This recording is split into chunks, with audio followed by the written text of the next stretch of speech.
What are you talking about? Ethan isn't a crane. What do you mean?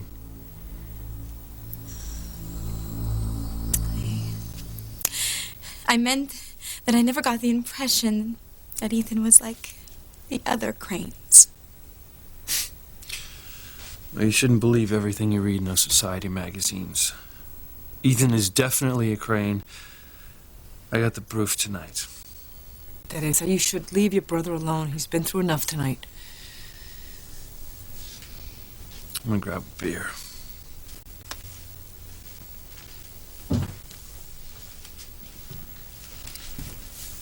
What do you think you're doing?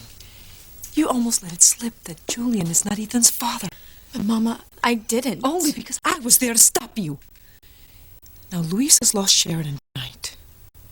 Do not make this any harder for him. Mama, I don't want to make things harder for Luis. I just want to know what's going on. When Ethan left me tonight after our date, everything was wonderful. A woman is dead. A woman your brother cared for very deeply.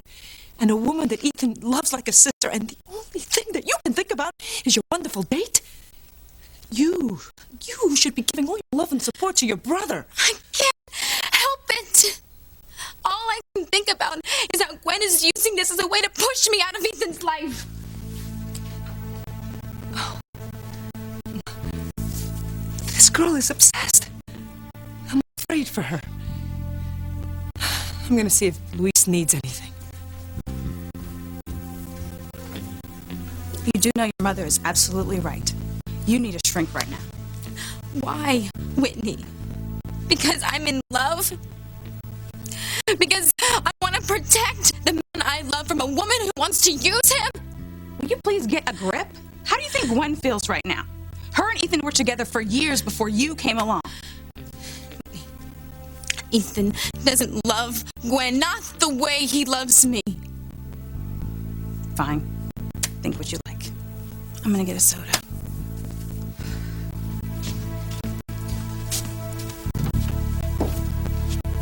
I'm not giving up. I'm going to the mansion. I have to see Ethan.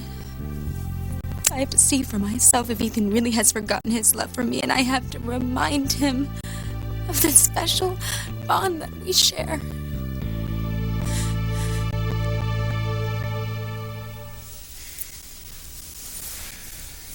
Gwen, you haven't lost me. I'm sorry. I didn't mean to pressure you into saying that. You didn't. I meant it. You mean I haven't lost you yet? Look, Gwen, no matter what happens with me, you, and Teresa, I want you to know that I will always be in your life. If you want me to be. I will always want you in my life.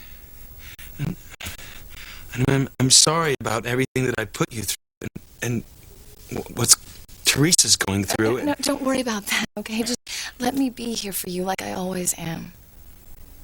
I know you are, and I appreciate that. But, I mean, maybe it's not a good idea that you stay the night. I know you have mixed feelings about what's going on with us and Teresa. Please, Ethan, no, I can't be alone tonight. Not after what happened to Sheridan. All right. I just hope you can stand to be with me. Of course I can. And I can fix your neck if you want me to. Would you? Yeah, just lay down.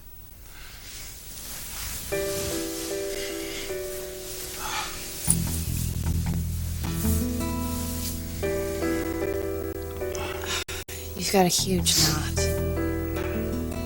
Once I get this kink out, I'll draw you a nice hot bath, pour you a warm brandy, and you'll sleep tonight, darling. Gwen, nobody can fix my neck like you can.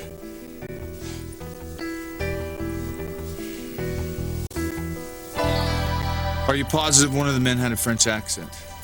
Well, it was definitely a foreign accent. I mean, it sounded like a Frenchie to me. And the other man? American. Nothing out of the ordinary, but I'd know it if I heard it again. Hank, what are you doing? What's going on, buddy? You leaving? What's the matter, young man? Cat got your tongue?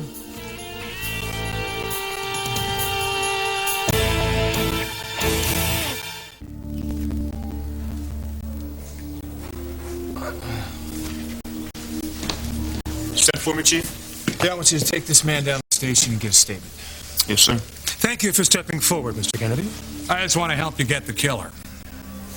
Thanks again, Walt. Officer, how's the search for the gun going? Well, they're dragging the harbor in the area the witness indicated, but so far they haven't come up with anything, sir. Thank you, officer.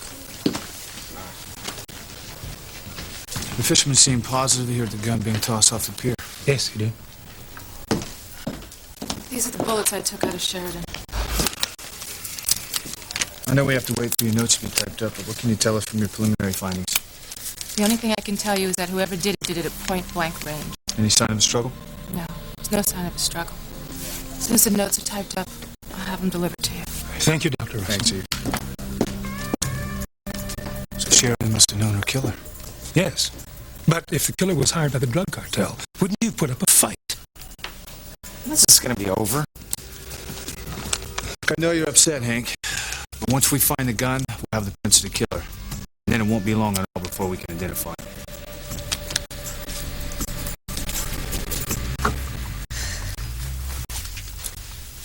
You know, Teresa, I hope you can forget about Ethan. At least for tonight, and try to comfort your brother a little bit. But I will wait till Luis goes to bed. But then I will do what I have to do. Okay, fine. Just make a fool of yourself again. Look, Teresa, I just don't want to see you get hurt all over again. I know. I guess we'll talk tomorrow.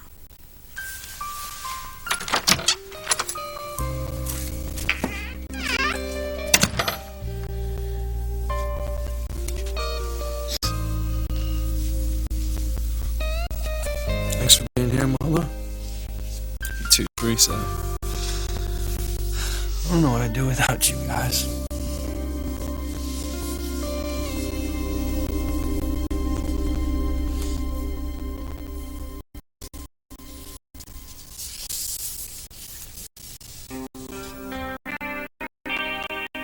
Ladies and gentlemen, Harmony's perfect couple.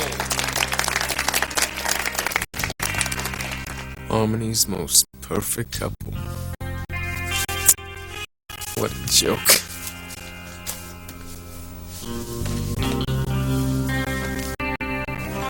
Dad, you have to do something. You can't just let Chad leave.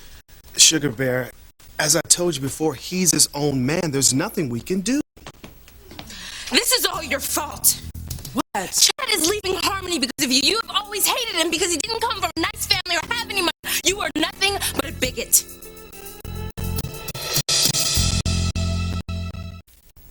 How dare you call me a bigot? Well, that's exactly what you are.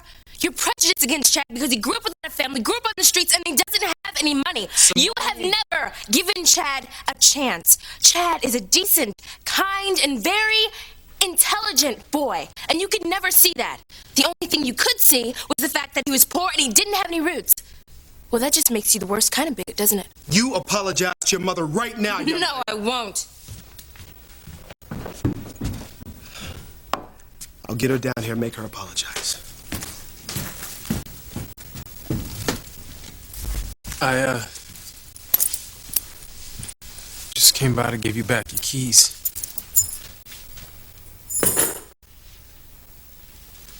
Chad, I'm sorry that I jumped to conclusions about you getting that girl pregnant. But you have to understand that in this day and age, I was just so worried about my daughters. You know, it's my job to protect them and to make sure that they don't make any mistakes. The kind of mistakes that could ruin their lives. I just had to make sure. Why don't you trust your daughters, Dr. Russell? They're good girls. Both of them. Yes, I know they are. But they're both very impressionable. Well, I think that you and the coach have impressed on them that they better behave or else. You know, I wish I'd been lucky enough to have a moms to worry about me. You want to know something, Dr. Russell? When I first met you, I thought you came up the hard way, just like me. Who would make you think something like that? I don't know. Just a feeling. The bed.